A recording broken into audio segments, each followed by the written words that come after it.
L'info écho avec Capital. On commence avec l'info pratique selon laquelle tous les Français pourront bientôt consulter gratuitement un médecin à 3 âges de la vie, 25 ans, 45 ans et 65 ans. Le ministre de la Santé, François Braun, a annoncé la mise en place de ces consultations médicales gratuites pour renforcer le volet prévention du système de santé français. De la même façon que les enfants qui bénéficient de 20 examens jusqu'à leurs 16 ans, il s'agit ici de suivre les adultes à partir de 25 ans, avec des spécificités dues à l'âge, comme faire le point sur les vaccins pour les plus jeunes, dépister les cancers du sein, du côlon ou de la prostate à 45 ans, ou encore évoquer la perte d'autonomie pour les plus âgés. Plus de détails dans notre article. On continue avec le chiffre du jour, 9 milliards d'euros. Il s'agit du montant que la France s'apprête à investir dans le secteur spatial sur les 3 prochaines années. Une enveloppe qui comprend néanmoins pour beaucoup des crédits déjà votés et qui a été annoncée dimanche par Elisabeth Borne. La première stratégie, c'est de garder avec l'Europe notre autonomie d'accès à l'espace.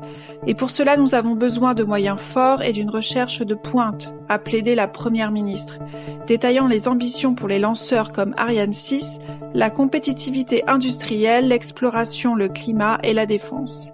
C'est à lire sur capital.fr.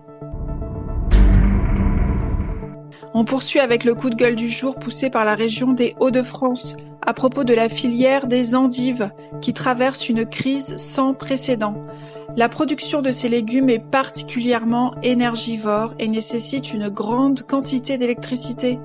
Or, la moitié des producteurs d'endives doit ou est en train de renégocier dans les prochaines semaines les contrats avec les fournisseurs d'électricité, avec des prix de l'énergie qui ont été multipliés par 8 ou 10, ce qui fait passer des factures mensuelles de 80 000 à 800 000 euros.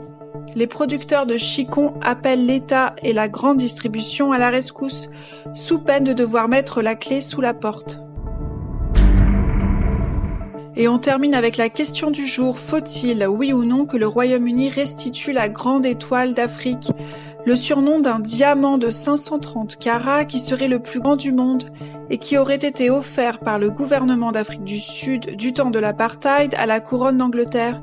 C'est la question que posent de nombreux médias dans le pays, depuis la mort de la reine dont les funérailles d'État auront lieu aujourd'hui.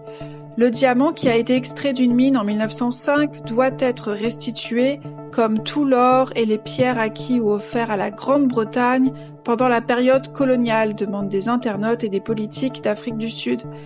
Le diamant figure aujourd'hui au beau milieu du spectre royal qui sera désormais porté par le roi Charles III. C'était l'info écho avec Capital.